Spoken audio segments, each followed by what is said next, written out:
ٹھیک ہے. جس کو آپ اپنے جیسا سمجھتے ہیں یا اس قابل سمجھتے ہیں کہ جس کے ساتھ آپ رہیں، آپ زندگی گزاریں، تو ظاہر ہے.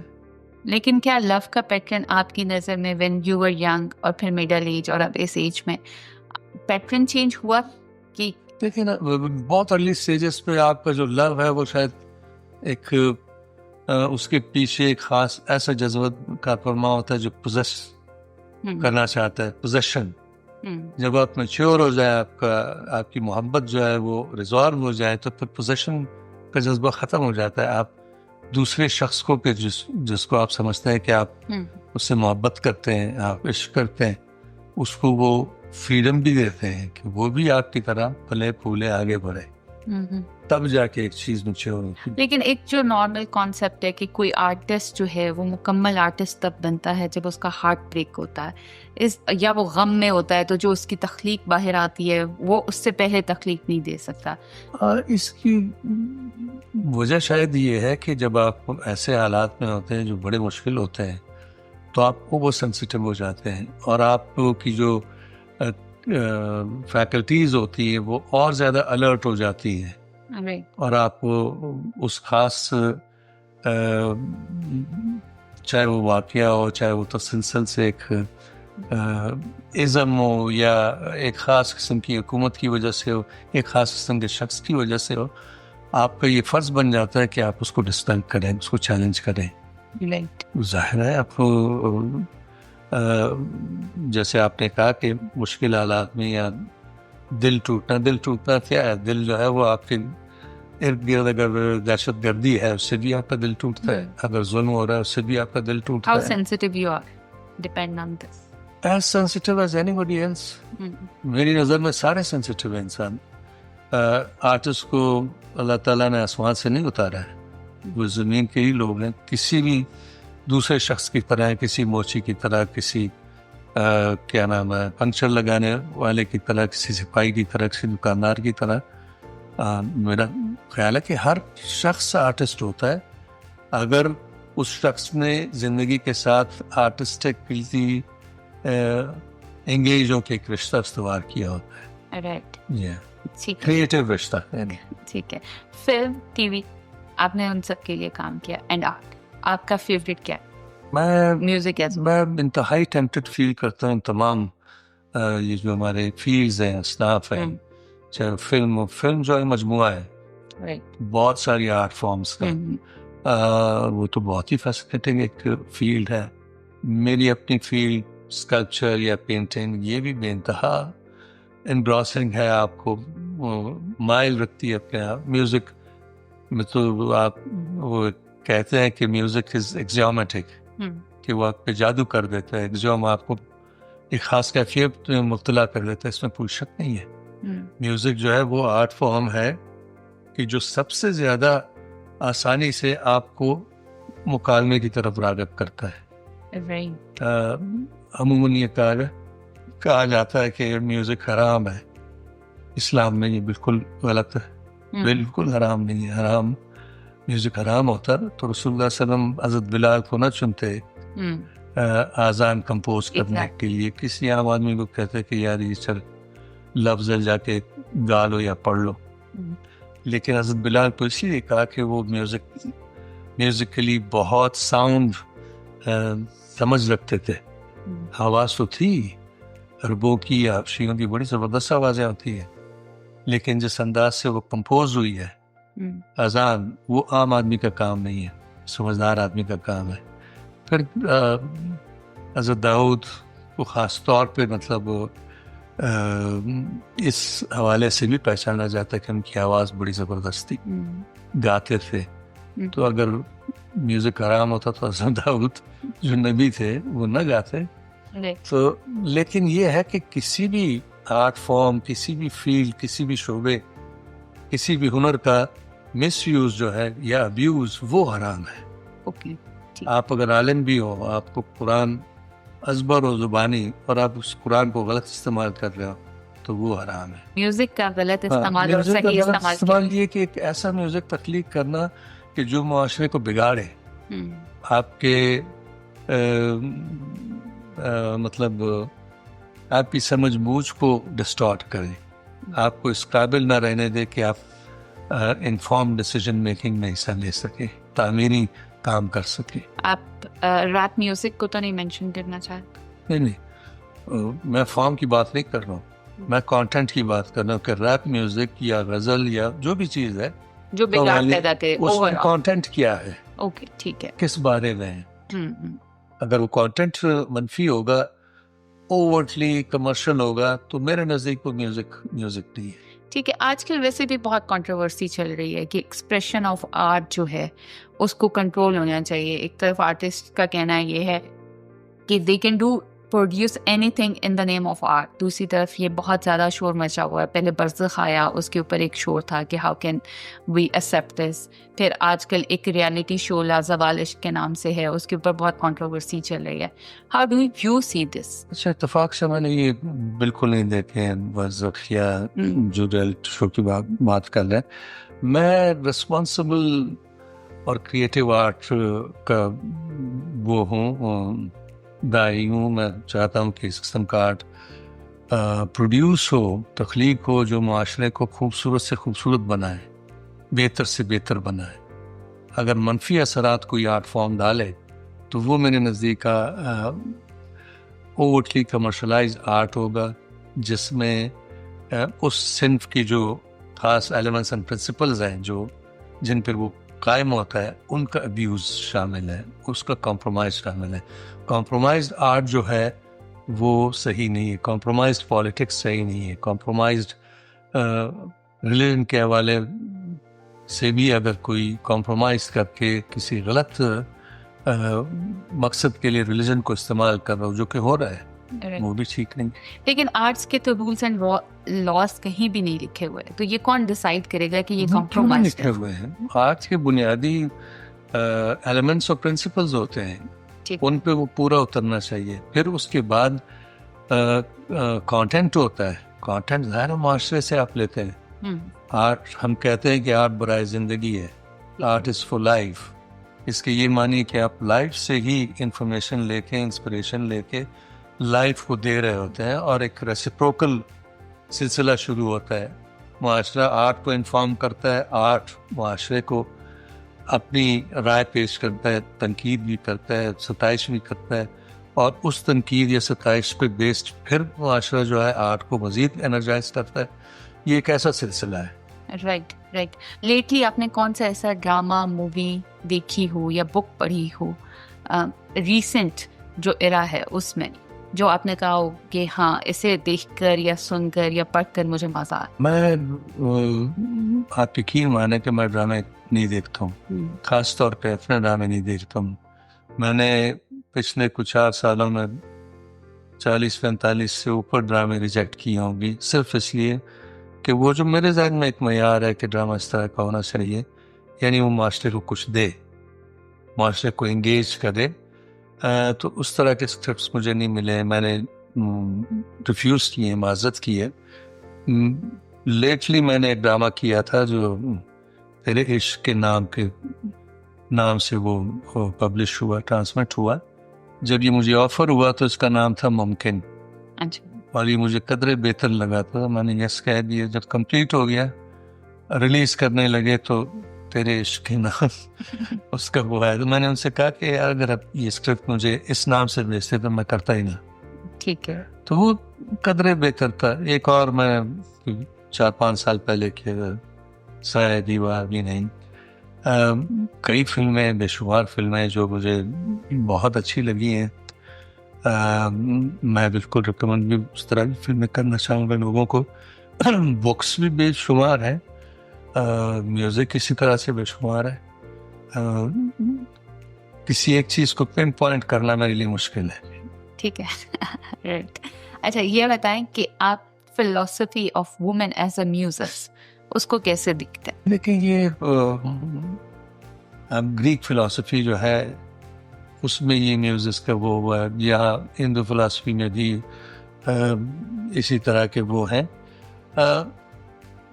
خواتین کا جو ریفرنس دیا جاتا ہے تو نفاست, الاسٹیسٹی, اور ڈیپتھ اسٹرینتھ کہ وہ اسٹرانگ ہے سخت سے سخت حالات میں سروائیو کر سکتی ہے. اور اس میں کوئی شک نہیں ہے, اس لیے کہ انسانی معاشرہ جو ہے اس کی نیریٹر جو ہے, اسٹوری ٹیلر, وہ خواتین ہی رہی ہیں ہر دور میں. انہی کی وجہ سے معاشرہ آگے بڑھا ہے. ہر دور میں خواتین نے ہی معاشرے کو زیادہ سے زیادہ پروڈکٹیو بنایا ہے. تو میوزک تو ظاہر ہے, مطلب آپ کسی چیز کو بھی سمبلائز کریں, یہ وہ کریٹیوٹی کی آپ سمجھیں کہ نہریں سمجھ لیں یا کرنیں سمجھ لیں یا لہریں سمجھ لیں, وہ ہیں بنائی طور پہ آپ میوزک بن جاتی ہے. رائٹ. آپ کی ذاتی زندگی پہ بہت تنقید ہوئی جب آپ نے سیکنڈ میرج کی, آپ اس کو کیسے دیکھتے ہیں؟ ڈو یو تھنک کہ کسی کی پرسنل لائف میں اتنا میڈیا کو گھسنے کی اجازت ہے؟ تنقید مجھے تو اس تنقید ہے مجھے That's nice. بالکل. آج تک اس مطلب میرے سامنے کسی نے کچھ ایسے بات نہیں کی ہے. شکر ہے, میں very lucky to be the person جو ہے. شی از اے بگ سپورٹ, اور وہ گھر کو بھی سنبھالتی ہے, مجھے بھی سنبھالتی ہے, ہنر کلا کو بھی سنبھالتی ہے. تو یہ تو بہت بڑی بات ہے.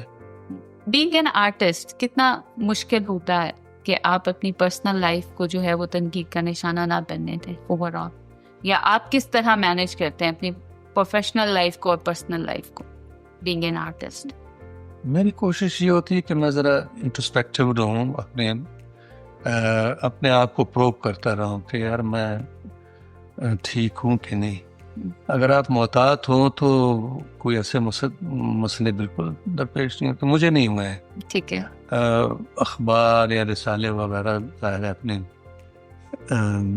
کیا نام ہے اشاعت کو بڑھانے میں یا کمانے کے لیے کچھ نہ کچھ وبارے کے ساتھ کرتے ہیں, لیکن مجھے میرا خیال بخشا گیا ہے. میں بہت لکی ہوں. یہ شاید آپ کے سامنے سے نہیں گزرے ہیں. مطلب بہت سارے لوگ آتے ہیں مجھ سے بہت جوسی قسم کی باتیں سننا چاہتے ہیں, میں کبھی بھی انٹرٹین نہیں کیے.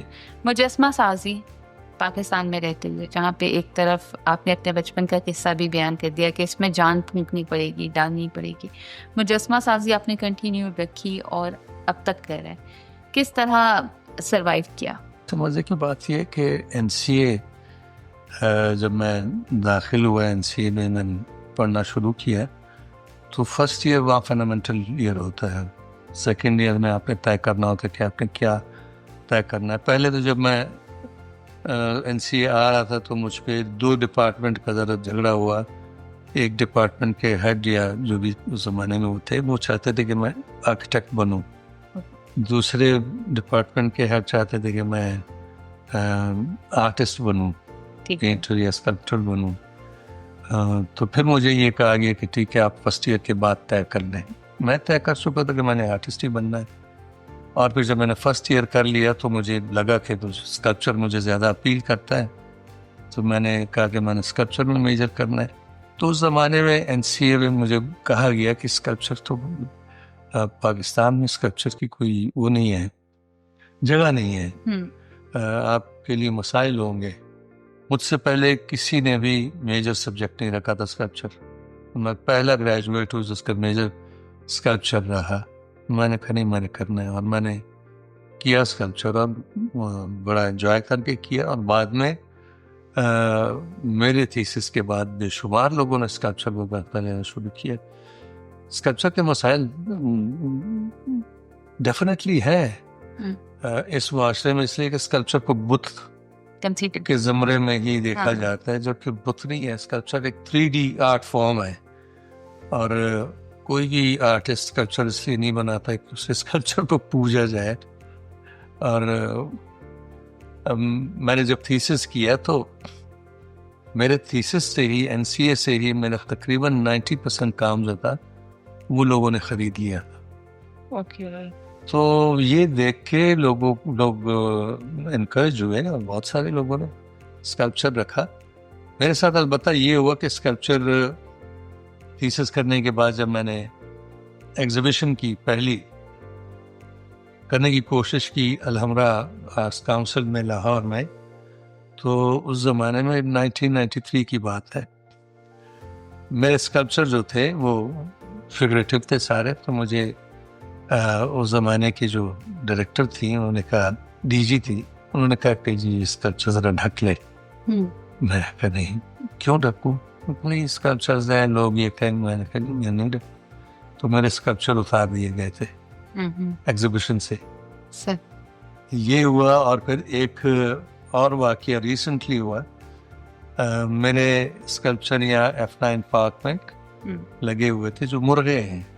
ٹھیک ہے, ہیومن فگرز ہیں لیکن مرغوں کی طرح. جب انہیں سزا ملتی تھی بچپن میں جی, جو جی, وہ مرغا بنتے جی. تھے. تو اس پہ کسی نوجوان نے کوئی ویلاگ کیا اور وہ ویلاگ جو ہے وائرل ہو گیا بہت زیادہ, جس کی وجہ سے جو حکومت کے سرکلز تھے انہوں نے ان کو پریشانی سمجھے کہ یہ ویلاگر جو ہے وہ ہمیں ٹارگیٹ کر رہا ہے, اور اسکلپچرز بھی ہم نے. تو مجھے فون آئے کہ سر یہ کیا ہے, میں نے مرغے ہنسنے لگے, کیا مطلب. میں کہا جی میری نظر میں ہماری پوری قوم مرغا بنی ہوئی ہے, تو آپ بھی مرغے ہیں, میں بھی مرغا ہوں, اور جتنے بھی لوگ ہیں وہ سارے کے سارے مرغے ہیں. اور ان اسکلپچرز کا مقصد یہ ہے کہ ہم کھڑے ہوں, اپنے آپ کو ٹھیک کریں, اپنے حالات بدلیں, اپنے گھر و پیش کو بدلیں. تو کہنے لگے کہ پلیز سر آپ کو ہٹا دیں. وہ پھر ہٹانے پڑے. اس سے پہلے میں نے یہی اسکلپچرز یہ میں نے بنائے تھے 101 اسکلپچر, 101 مرغے. اور خود بنائے سارے یا کسی اسٹوڈنٹس کی ہیلپ؟ نہیں, میں نے بنائے, ظاہر ہیلپ تو ہوتی جو ٹیکنیشینز وغیرہ ہوتے ہیں. تو کراچی بینالے 2017 کے لیے میں نے بنائے تھے 101 اسکلپچرز, جو ایک بہت بڑے پنجرے کے گرد ایسے میں نے رکھے تھے. اس کے ساتھ بہت ساری اور چیزیں بھی ریلیٹڈ تھی. تو یہ اسکلپچر پہ بعد میں نے ایز ڈی جی PNCA جب میں ریٹائر ہو رہا تھا اور میری مدت ختم ہو رہی تھی, میں نے ڈونیٹ کیے 101 اسکلپچرز PNCA کو, جو مطلب میرا خیال ہے کہ 4 کروڑ کے اسکلپچرز تھے. لیکن ہوا یہ کہ PNCA میں جہاں انہوں نے ڈسپلے کیے ہوئے تھے اس دور میں ایک وزیر آئے, شفقت محمود صاحب. انہوں نے اسکلپچر دیکھے تو ان کو ذرا برے لگے کہ یہ کیا ہے. انہوں نے آرڈر کیا کہ یہ اٹھوا دو. اٹھا کے وہ ایک پچھواڑے میں پھینک دی, اور بہت سارے اسکلپچر برباد بھی ہوئے. یہ بھی ہوتا رہے. اور تکلیف کتنی ہوتی ہے جب آپ ایک آرٹ کو اس طرح نہیں, مجھے تو جب ان کا یہ ریئیکشن دیکھ کے میں خوش ہوا کہ شاید میں جو کہنا چاہتا تھا وہ میں نے کہہ دی, شاید وہ پہنچ گیا. ہاں جی. Thank you so much sir, thank you for your time, اور اتنی اچھی پیاری پیاری باتیں بتانے کے لیے. Thank you.